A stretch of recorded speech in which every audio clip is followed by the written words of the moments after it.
En el presente video observaremos una introducción a la publicidad.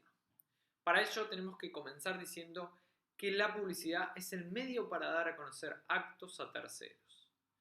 Entonces, en materia de derechos reales, revistiendo estos el carácter de absolutos, es decir, debiendo ser y respetarse por todos, ser oponibles frente a la sociedad, es decir, oponibles erga omnes, y respetarse por todos, es necesario que estos derechos reales sean reconocidos por la sociedad, sean reconocidos por los individuos de la sociedad.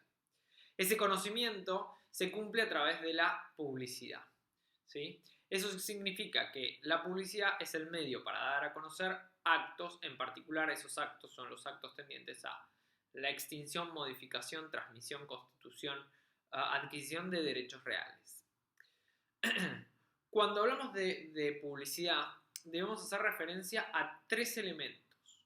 Por un lado, aquello que se quiere dar a conocer, por el otro, los destinatarios de lo que se quiere dar a conocer, y finalmente el medio a utilizar para que llegue o pueda llegar a conocimiento de estos destinatarios.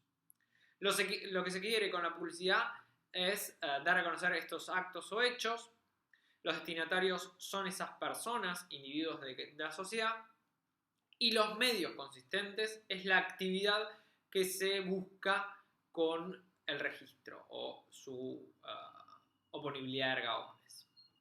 Entonces, podemos decir que la publicidad es ni más ni menos que la exteriorización o difusión de una situación que interesa al derecho, en materia de derechos reales que interesa al derecho real, de modo que su conocimiento sea asequible a todos los integrantes de la comunidad, o al conjunto de ellos que tengan o puedan tener un interés determinado en dicho conocimiento. Es decir, no solamente lo damos a conocer a toda la sociedad por igual, sino que además hay veces existen sujetos, los llamados terceros interesados, son interesados porque pueden tener un interés determinado sobre el objeto que pretendemos dar a conocer a la sociedad, ¿sí? Es decir, por ejemplo, un acreedor que deba tener algún tipo de interés especial sobre el objeto.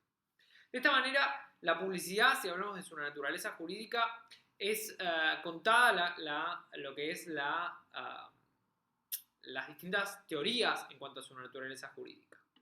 La respuesta que consideramos correcta es la adoptada por Corrado, quien la encuadra a la publicidad como una declaración señalativa, entendiendo por tal, y cito, a la divulgación directa o indirecta de un hecho que puede perjudicar a terceros, realizada en forma adecuada para que dichos terceros puedan conocer el evento. En estos casos, la declaración señalativa proviene de un órgano público, ¿sí? Es decir, nosotros tenemos la publicidad, y para hablar de publicidad, ¿no? Venimos hablando de publicidad, lo que tenemos que entender es que en nuestra sociedad existen dos sistemas publicitarios adoptados a lo largo del tiempo.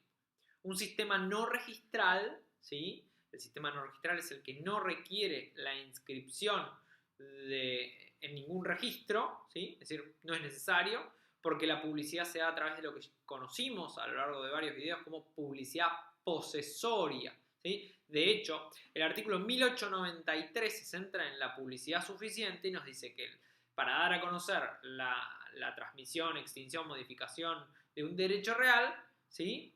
Se requiere una publicidad suficiente. Esa publicidad suficiente puede ser una publicidad posesoria, es decir, una publicidad a través de la tradición posesoria, la mera entrega hace conocer a la sociedad que se ha constituido el derecho real, se ha transmitido, se ha extinguido, se ha modificado, o un sistema registral, una publicidad registral, por ende la inscripción de los instrumentos en el registro darán a conocer a la sociedad. Por eso decimos que la publicidad es el medio de dar a conocer actos, esos actos se pueden dar a conocer en base a una publicidad posesoria, tradición, o una publicidad registral, inscripción en un registro correspondiente. Un registro, ¿sí?, que depende de un órgano público, ¿no?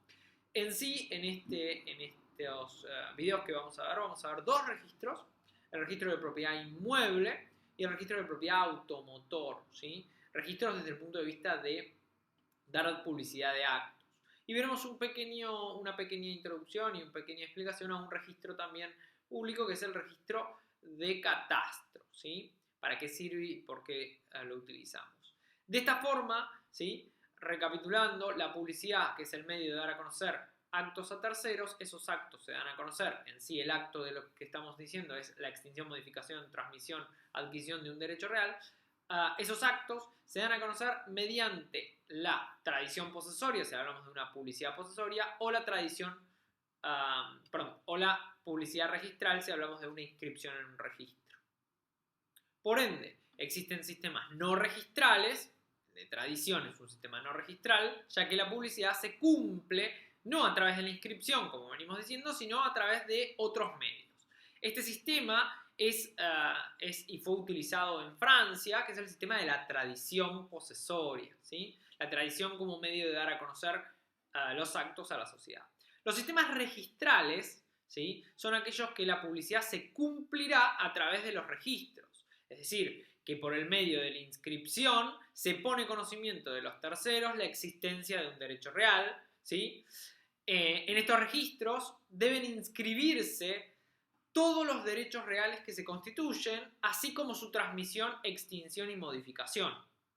Para ello, los registros o los sistemas registrales tienen determinadas características o se pueden agrupar de forma de determinadas características. Es decir, que los sistemas registrales pueden ser de acuerdo a su forma de registración del instrumento, pueden ser de transcripción o de inscripción. Un registro de transcripción, la inscripción del documento que trae el derecho real, se efectúa mediante la copia íntegra del documento dentro del registro. Es decir, para entenderlo, ingresa un documento al registro, el registro de transcripción, si fuera de transcripción, el registro lo que hace es ese instrumento lo copia, lo transcribe, no utilicemos la misma palabra, lo copia de forma íntegra, ¿sí? En el registro, asienta la información íntegra del documento, ¿sí? Obviamente que podría, y acá vamos a hacer una pequeña aclaración, ¿no? Un sistema registral de transcripción, un registro de transcripción, es aquel que copiará íntegramente o se quedará con una copia, ¿sí? O lo transcribe o se queda con una copia. Es lo mismo, lo que interesa es que el registro de transcripción realiza una copia íntegra dentro de sus folios reales, se llaman. Ahora lo vamos a ver qué es un folio real o folio personal. En el registro de inscripción, ¿sí? Recordemos, de transcripción transcribe, copia todo el documento. El de inscripción, en cambio, el asiento, ¿sí? El asiento de la información, el asentar quiere decir el pasar la información al registro, se practica realizando un extracto de las constancias que según las leyes deben ser publicadas. Vamos a adelantar que todos nuestros registros, ¿sí? De propiedad inmueble, de propiedad automotor, de armas, todos nuestros registros son de índole inscriptivo o de inscripción, ¿no? ¿Qué significa? Que cuando ingresa los documentos al registro, el registro no va a copiar toda la información, sino que el registro lo que va a hacer es asentar partes pertinentes en la base de breves notas, ¿sí? Sobre los folios reales o folios personales de acuerdo a lo que establezcan las leyes, ¿no? La ley va a decir, bueno, esto, necesitas inscribir esto, no necesitas copiar todo el documento, ¿sí? Por otra parte tenemos los registros declarativos y constitutivos. El registro declarativo tiene que ver con el efecto que produce asentar esa información dentro del registro. Es decir, cuando ya está asentada la información, ¿qué efecto produce para la sociedad, ¿no? Esto lo hemos visto a lo largo de la cursada y decimos que existen registros declarativos y constitutivos. Es decir, que el efecto puede ser declarativo o el efecto puede ser constitutivo.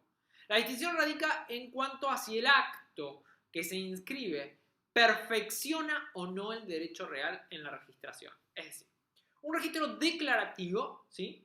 Al asentarse la información, va a dar publicidad del acto a la sociedad. Es decir, su inscripción del documento dentro del registro lo único que hace es dar a conocer a la sociedad que existe un derecho real y ese derecho real nació extrarregistralmente. Ese derecho real nació fuera del registro. Ese derecho real nació a través de otro medio, ¿sí? Para las partes, ¿no? Y siempre vamos al caso más común, ¿no? En la propiedad inmueble, el registro de propiedad inmueble es un registro declarativo. ¿Por qué?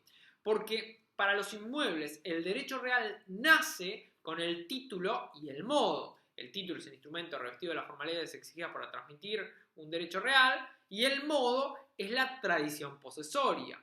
Pero si vemos esto, decimos que si yo firmo una escritura con Juan, ¿sí? Estoy firmando el título suficiente, Juan me entrega la posesión, hay tradición posesoria, la publicidad entre nosotros se dio, ¿sí? Es una publicidad no registral entre nosotros, es decir, que nosotros reconocemos que yo soy el nuevo dueño, el escribano que fue partícipe del acto reconoce que yo soy el nuevo dueño, los terceros intervinientes de esa operación reconocen que yo soy el nuevo dueño, pero necesitamos que el resto de la sociedad lo conozca.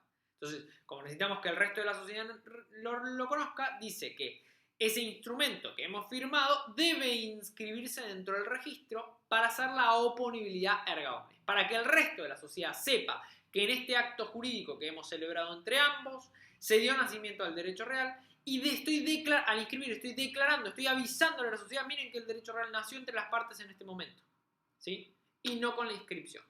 La diferencia con un registro constitutivo dice que la transmisión o constitución de un derecho real no tendrá efectos ni entre las partes, ni para el escribano, ni para los dependientes, ni para los terceros que hayan participado en el acto, hasta tanto no se inscribe. Es decir, cuando se inscribe, se da nacimiento al derecho real, el derecho real nace dentro del registro, nace dentro de la inscripción, y se hace en ese mismo acto oponible erga omnes. Decimos que un registro constitutivo, como por ejemplo el registro de la propiedad automotor, ¿sí? Da nacimiento del derecho real y se transmite el derecho real dentro de la inscripción. Cuando se asienta la información se produce un doble efecto, la creación o transmisión del derecho real y la oponibilidad erga omnes. En cambio, en el declarativo, lo único que hace en la inscripción es la oponibilidad erga omnes, porque el derecho real nació extrarregistralmente.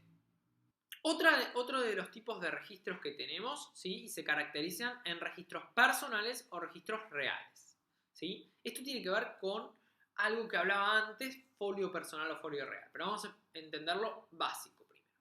Los registros personales tienen por fundamento o tienen en miras al sujeto, es decir, a la persona física o a la persona jurídica, y no al objeto de la registración. Es decir, el instrumento ingresa y el registro tiene en miras, tiene en consideración, o en un registro personal, a la persona. Es decir, que organiza su información en base al sujeto, ¿sí?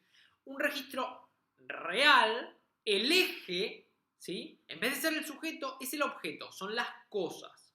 Es decir, que en un registro personal, su eje es el sujeto titular, entonces, conociendo el nombre del titular, puede conocerse si figuran derechos reales a nombre de ese sujeto, ¿sí? Es decir, un registro personal tiene en miras al sujeto. Un registro real son aquellos que refieren al objeto de la registración, generalmente a las cosas, ¿sí? A los inmuebles, a las cosas registrables como un automotor. Sean muebles o inmuebles, el objeto de registración es la cosa, es decir, que en estos registros, según la técnica utilizada dentro del registro, la publicidad tendrá en miras al objeto, ¿sí? Y acá vamos a aclarar ello. El registro puede ser personal o real de acuerdo a lo que agrupa dentro del registro o cómo se registra la información. Si la información se registra en base a un sujeto, es que se le pide la información al registro sobre ese sujeto y el registro me dice, mira, tiene todos estos derechos reales, ¿sí? Y es dueño de todas estas cosas, tiene estos gravámenes, es decir, solo con el nombre de la persona sé lo que tiene, lo que no tiene o lo qué gravámenes puede llegar a tener. Si el registro es real, ¿sí? El registro es real, yo lo que voy a saber es, le pregunto en base al objeto y me va a decir quiénes son todos los titulares que tuvo, ¿sí? Quiénes fueron todos los sujetos que pasaron por su titularidad, cuáles son todos los derechos reales que graban a ese objeto, ¿sí? Cuáles son todas las cancelaciones de esos derechos reales. ¿Por qué hacemos esta aclaración? Porque en nuestra legislación tenemos de las dos clases. Hay registros reales y hay registros personales. Vamos a ver un registro personal, registro de estado y capacidad civil de las personas, ¿sí?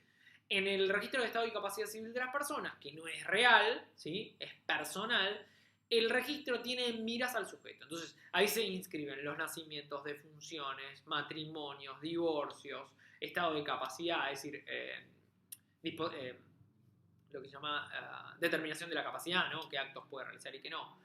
Entonces, cuando yo le pregunto a un registro nacional de las personas alguna situación, le pregunto en base, bueno, ¿cuándo nació esta persona? El certificado de nacimiento. ¿Cuándo falleció esta persona? El certificado de función. ¿Cuál es su estado civil? El matrimonio, unión convivencial o los divorcios que se anotan de forma marginal. Mientras que los registros reales que también tenemos son aquellos que tienen que mirar al objeto. El registro de propiedad automotor, el registro de propiedad inmueble, son registros reales, porque tienen que mirar al objeto. Es decir, yo al registro le pido en base a la información del objeto, ¿sí? Y no del sujeto. Entonces los registros reales además tienen algo más que entenderse. Los registros reales que tienen en miras al objeto pueden ser, ¿sí? Puede inscribirse según una técnica. ¿Qué significa según una técnica? Dentro del registro hay una persona, oficial registrador. El oficial registrador realiza una técnica. La técnica puede ser conocida como de folio real o de folio personal, ¿sí? Esto significa que el registro de folio real o folio personal es cómo le pido la información al registro, que es además real, ¿sí? Es decir, yo al registro le puedo pedir la información de folio real, ¿sí? El folio real. ¿Qué es el folio real? Este sistema es el que tiene, y lo veremos luego desde la ley 17801, la ley del registro de la propiedad inmueble, es un sistema en donde cada inmueble tiene, ¿sí? Se encuentra matriculado, tiene un número, y con ese número de orden, que es la matriculación, se le asigna un cartón. Le decimos cartón entre comillas, es una hoja especial. Esa hoja especial es una hoja llamada folio real, en donde se anotan en ese folio real, y lo veremos luego para que ustedes lo entiendan en forma práctica, se asienta todos los actos concernientes a ese objeto. Las constituciones, transmisiones, extinciones, modificaciones de los derechos reales que tiene ese objeto, ¿sí? Ese inmueble al que le corresponde dicho folio basándose en el estudio del mismo a los efectos de conocer el estado jurídico real del inmueble. Es decir, yo al registro de propiedad inmueble yo le pido la información diciéndole, mira, necesito saber este inmueble, ¿sí? Los datos, la situación jurídica de este inmueble. ¿Qué hace el registro? El registro, al hacer un registro de folio real, ¿sí? Me dice, yo te puedo informar todos los titulares, todos los gravámenes, todas las cancelaciones y todo lo que conoceremos como certificaciones, más también las designaciones e identificaciones del objeto. Es decir, que yo registro al inmueble, le doy una hoja y en esa hoja anoto toda la vida jurídica, ¿sí? Para que se entienda, ¿sí? El folio real es asignarle un número de orden al objeto y darle una hoja. Es decir, al inmueble se le da una hoja en donde se asienta toda la información, ¿sí? Ese número de orden, para que se entienda desde un punto de vista práctico, ese número de orden es el DNI, ¿sí? Si la persona tiene un DNI, que es un número de identificación, bueno, el inmueble tiene un número de identificación, llamado matrícula o folio real, ¿sí? Entonces, cuando yo le pido la información en base a ese folio real, ¿sí? En base a ese número que yo tengo y algunos otros datos más que esperemos. Pero también hay registros, y el registro de propiedad inmueble también, al ser, si bien es un registro real, tiene dos particularidades, dos técnicas, la de folio real que acabo de explicar y la de folio personal. Dentro del registro de propiedad inmueble tiene a su vez el folio personal. Es decir, yo le podría pedir al registro que me informe sobre la base de una persona, ¿sí? Si pesan sobre ella medidas cautelares o ha cedido derechos y acciones hereditarios sobre un inmueble. A ese folio personal se lo conoce dentro del registro de propiedad inmueble como registro de anotaciones de cesiones y anotaciones personales, o de anotaciones personales donde se inscriben todas las inhibiciones, los embargos, las cesiones que tienen que ver con ese sujeto. También lo veremos desde la ley. Así llegamos a la última característica que pueden tener los registros. Los registros pueden ser convalidantes o no convalidantes. Un registro convalidante tiene que ver conforme al sistema de registración, ¿sí? En un registro convalidante, la inscripción purifica los vicios que pudiera tener el instrumento que se pretende inscribir. Es decir, el instrumento tiene un vicio, La inscripción subsana el vicio que tiene ese instrumento, ¿sí? En un registro no convalidante, la inscripción no subsana porque ante cualquier defecto que tenga el instrumento que se pretende inscribir, el registro lo rechaza o lo observa, ¿sí? Esto lo veremos, vamos a hacer como un asterisco y lo veremos en el próximo video cuando veamos cómo funciona el registro de propiedad inmueble, porque, y adelanto, todos nuestros registros de Argentina son todos no convalidantes, es decir, los registros no actúan de oficio, sino que siempre es a petición de parte y cualquier error que tengan los instrumentos que se pretenden inscribir son rechazados u observados y de esta manera el interesado lo tiene que arreglar el defecto, ¿sí? Para recapitular, entonces vimos registros reales personales, dijimos que tenemos de las dos clases, declarativos constitutivos, dijimos que tenemos de las dos clases, registros de inscripción y transcripción, ahí dijimos todos nuestros registros son de inscripción sobre la base de breves notas, convalidantes, no convalidantes, dijimos que todos nuestros registros son no convalidantes. Vamos a hablar un poquito de legislación comparada, ¿sí? Esto es para tener una idea de cómo funcionan otras legislaciones. Tenemos un sistema de registración llamado sistema Torrens, es el sistema australiano. Torrens es el que lo creó y es un sistema que tiene una forma de inscribir de la siguiente manera. Para que no haya títulos viciados, ¿sí? Por ende es un registro convalidante, dice que al momento de inscribirse dentro del registro, el instrumento, el que vende, el que transmite, en realidad le pasa el dominio, vamos a hablar del dominio, le pasa el dominio a la corona, ¿sí? Al Estado, y el Estado le transmite al nuevo adquirente. De esta forma, el nuevo adquirente hace una adquisición originaria, ¿sí? Y esa adquisición originaria la recibe sin vicios, es decir, si tuviera vicios en el anterior propietario, han sido subsanados, ¿sí? Pero tiene algo posterior, que es que la corona además establece un sistema de indemnización por si el instrumento tenía un vicio, es decir, el que transmitió mal, ¿sí? Como se pasó a la corona y esto subsanó cualquier defecto y la corona le transmitió al nuevo adquirente y esa transmisión es original, hay una indemnización para que si algún tercero se considera que fue afectado en este acto, sea indemnizado por ese acto, ¿sí? Pero el nuevo adquirente no responderá al nuevo adquirente, sino que se responderá con la indemnización que presta la corona. Obviamente, este es un sistema para lugares donde el Estado tenga una capacidad y un respaldo, ¿sí? No sería un sistema en este momento o en este país, ¿no? De hecho, no podemos estar ante un sistema torrent acá. El otro sistema que podemos hablar es un sistema alemán. El sistema alemán es totalmente convalidante, porque antes, ¿qué pasa? Es convalidante, pero desde el punto de vista que se traslada a la corona y la corona lo transmite y se indemniza a cualquier tercero que se considere con derecho. El sistema alemán es un sistema totalmente convalidante. ¿Qué hace? El titular que se encuentre registrado, es decir, el registro le dice, este es el titular se presenta ante el registro con el nuevo comprador, se firma, ¿sí? Al firmarse, directamente el nuevo adquirente adquiere el derecho real. Si había defectos en el anterior, no interesa. Es decir, esto puede pasar, que la situación real no sea coincidente con la situación del registro. Es decir, que en el registro esté Juan, pero en realidad realmente no es Juan el titular. Pero no importa, para el registro es Juan. Entonces la transmisión es convalidante y convalida cualquier defecto hacia el nuevo adquirente. Pero, ¿qué pasa si no sucedía esto? Bueno, la diferencia es que también hay un sistema en donde se indemniza, ¿sí? Se indemniza a cualquier tercero que se considere con derecho, ¿sí? Es un sistema de seguros, pero acá no se te pasa a la corona, sino que va directamente porque es convalidante desde el registro. El sistema francés es un sistema que en algún momento existió en nuestra legislación, de hecho, en cierta medida podríamos decir que lo tuvimos y tenemos algo de ello. El sistema francés es un sistema en donde la tradición posesoria perfecciona los derechos y eso era en un primer momento y luego se dice que cualquier derecho real, ¿sí?, se va a adquirir al momento de su registración. Es decir, tuvo dos etapas. La primera etapa que decía que todo era por tradición posesoria, era todo un sistema no registral, y después dice, bueno, es todo un sistema registral.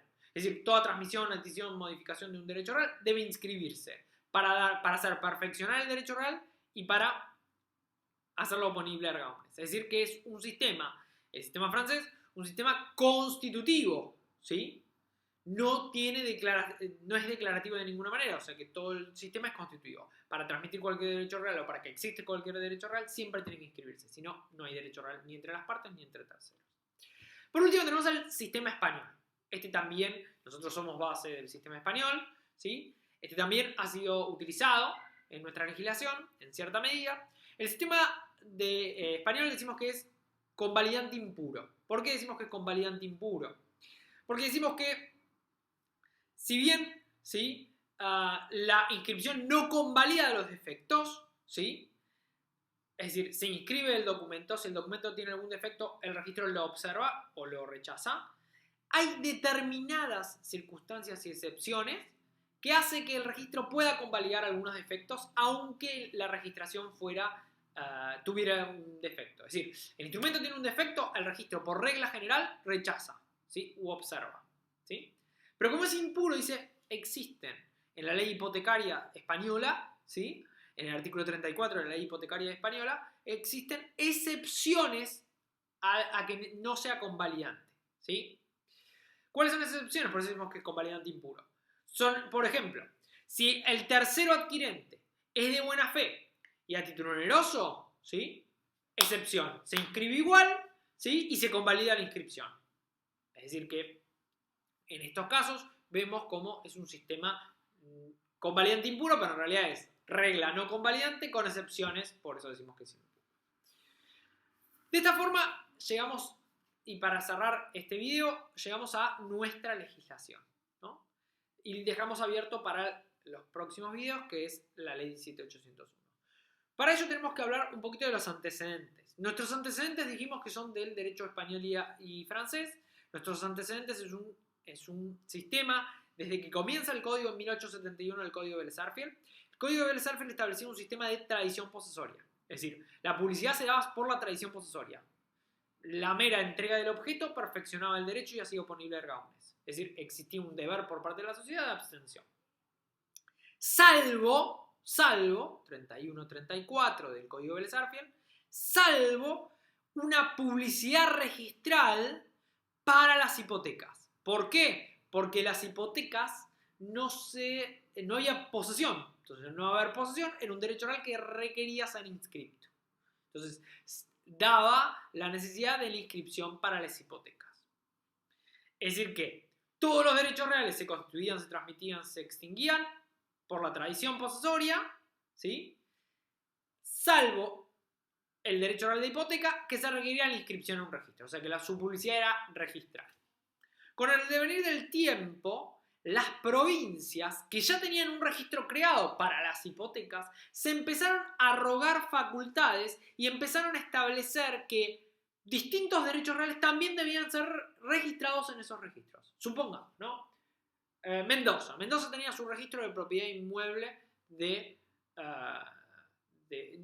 propiedad inmueble, ¿no? Entonces, la ley nacional, el Código Civil de Vélez-Sarsfield decía, se inscriben las hipotecas. Solo se registran hipotecas, ¿sí? No pueden registrarse otros derechos reales. La provincia de Mendoza se empieza a arrogar facultades y dice, no, bueno, yo quiero que también inscriban las transmisiones de dominio.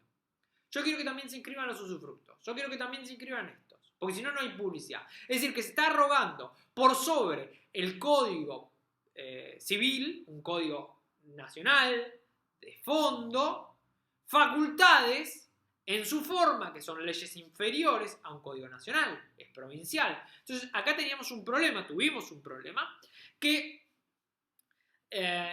estos registros, ¿sí? Estos registros provinciales, al arrogarse estas facultades, incumplían con la Constitución Nacional. Se excedían del artículo 67 de la Constitución Nacional, arrogándose facultades que no les fueron delegadas. Por ende, la Corte Suprema de Nación estableció un fallo en donde declaró la invalidez de la inscripción de cualquier derecho real que no sea hipoteca en esos registros provinciales. Obviamente, esto estamos hablando de un tiempo, ¿no? En el año 1968 se reforma el Código Civil de Vélez. Todos conocemos que la reforma es la Ley 17711. En el mismo momento que entra en vigencia la reforma 17711, en sus artículos 2505, se establecía que para transmitir, constituir derechos reales, se requería la inscripción, en materia inmobiliaria, se requería la inscripción en un registro. ¿Sí? Esto significa que a partir de la 17711, ya el fallo de la Corte devenía abstracto, no tenía sentido. ¿Por qué? Porque ahora todos los derechos reales para dar publicidad requerían inscribirse en materia inmobiliaria. Junto con esa ley, ese mismo día que entra en vigencia la 17711, con el artículo 2505, se deja establecida la ley 17801, la ley del registro de propiedad inmueble. Una ley que es de índole nacional, en donde establece los principios generales para todos los registros. Para que todos los registros actúen de una forma pareja y trabajen con un lineamiento claro. ¿Sí? Es decir, que todos los registros sean, y vamos a explicarlo desde el punto de vista que vimos recién como características, que todos los registros sean de inscripción, que todos los registros sean reales, los de propiedad inmueble, que todos los registros sean no convalidantes, que todos los registros sean declarativos. Es decir, que la ley 17801 establece una serie de criterios llamados principios registrales. Esos criterios son los pilares sobre los cuales deben cumplimentar cada registro provincial para que sea uniforme el criterio a adoptar. Es decir, que todos actúen y trabajen de la misma manera y todos produzcan los mismos efectos y la misma forma de trabajar. ¿Sí? De esta forma, ¿sí?, se da nacimiento en el año 1968 al registro de propiedad inmueble, a la ley del registro de propiedad inmueble, estableciendo los principios registrales. Principios registrales que veremos en el próximo video, principios registrales que los veremos desde la ley 17801, ley del registro de la propiedad inmueble.